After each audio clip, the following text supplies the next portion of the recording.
انہوں نے کہا ہے کہ آپ عمران خان اگر یہ اگلے 17 تاریخ تک کسی کو قتل بھی کر دیں گے نا FIR درج نہیں ہوگی.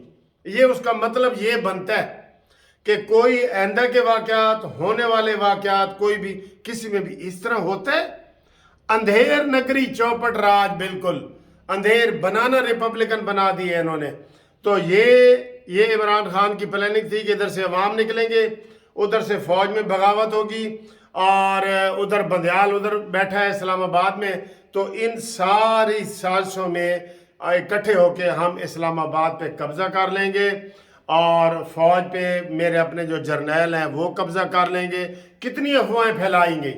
میں نے بھی آپ کو ویڈیو بنائی تھی کہ جناب 6 جرنیلوں کے استعفوں کی خبر، یہ سارا اس کا سوشل میڈیا چلا رہا تھا، اور انہوں نے جنرل ساحر کا اور لوگوں کا نام بھی لے لیا تھا. یہ ایک عوامی انقلاب لانا چاہتا تھا، خونی انقلاب لانا چاہتا تھا. اللہ تعالیٰ نے ہمیں بچایا ہے، اس سے ہم بچ گئے ہیں. اس کی پلاننگ یہ تھی. سمجھ آئی آپ کو؟ فوج میں بھی بغاوت ہوگی، اور اس کی مرضی کا کوئی جرنل آ جائے گا، اور ادھر عوام نکلے ہوئے ہوں گے. کور کمانڈر ہاؤس پہ یار قبضہ، آپ سوچ سکتے ہیں؟ مجھے 10,000 فوجی بھی دے دینا ادھر، فوج گن مین، میں ادھر نہیں جاؤں گا. مجھے پتا ہے کہ وہاں توپ بھی لگی ہوئی ہے، وہاں اینٹی ایئر کرافٹ گولے بھی لگے ہوئے ہیں، وہاں ہر قسم کا اسلحہ ہے، فوج ہے. میں جرت ہی نہیں کروں گا. انڈیا بھی جرت نہیں کرے گا، اسے پتا ہے کہ آگے سے منہ کی کھانی پڑے گی. لیکن اس کی ساری پلاننگ یہی تھی کہ ہم عوامی انقلاب لائیں گے.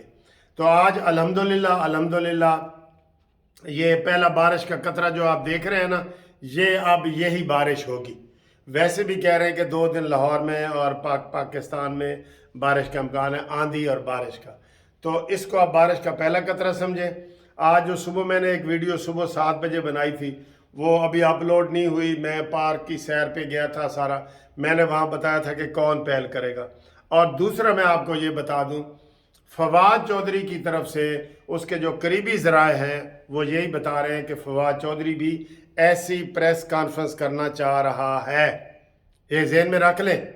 فواد چودھری یہی جو اس نے MNA نے کی ہے نا، جو آپ کو ہم نے دکھائی ہے کراچی والے MNA نے، یہی پریس کانفرنس فواد چودھری کرنا چاہ رہا ہے. اور ابھی عدالتیں ان کو ابھی تھوڑی سی شاید اب تنگی محسوس ہو، لیکن ابھی بھی اسد عمر کی ضمانت ہو گئی ہے، فواد چودھری کی ہو گئی ہے، شیری مزاری کی ہو گئی ہے، یاسمین راشد، یہ سارے لوگ جو ہے نا، یہ باری باری ابھی ان کے اوپر تھوڑا سا، یعنی یہ سمجھے کہ 50% ان کے اوپر یہ چیز ختم ہوئی ہے. ابھی اس ویڈیو کے بعد کور کمانڈر کی جو اجلاس میں طے ہوا ہے، وہ نگران حکومت نے ابھی کہہ دیا ہے کہ جناب ہم فوجی عدالتوں میں یہ کیس چلیں گے. وہ اس سے پہلے جو میں نے ویڈیو بنائی تھی. تو یہ آپ کو مبارک ہو، بارش کا پہلا قطرہ آ گیا ہے، اور اب عمران خان کو تتر بتر ہونے سے کوئی نہیں بچا سکتا. اور عمران خان ڈھونڈتا پھرے گا کہ دل ٹوٹے ہو گیا. ہاں جی، اب عمران خان کہے گا میں ہوں کدھر جاواں. تو اس کو آخری ٹائم پہ مراد سعید آئے گا، اس کو موٹر سائیکل پہ بٹھا کے، ماسک پہن کے، ایسے ہی گروہ میں سے نکل کے لے کے چلا جائے گا. اور یہ پھر آگے گاڑی کا کوئی انتظام کر کے یہ سوات جائے گا. عمران خان میں آپ کو پکا بتا رہا ہوں، سوات جائے گا. سوات سے یہ مٹا کے ذریعے افغانستان جائے گا، اور افغانستان میں یہ 2-3 دن 4 دن رہنے کے بعد یہ عمران خان انگلستان جائے گا. اس کا جانا ٹھہر گیا، صبح گیا یا شام گیا، مہمان ہے یہ چند گھڑیوں کا. افغانستان گیا، انگلستان گیا. یہ ادھر سے یہی روٹ ہے، یہی روٹ اس نے بنایا ہوا ہے کہ مراد سعید اس کو ماسک پہنا کے موٹر سائیکل کے ذریعے مختلف جگہوں سے جو نکال کے لے کے جائے گا. اور یہ اب آپ کو انشاءاللہ تعالی ٹھنڈی ہوائیں آئیں گی.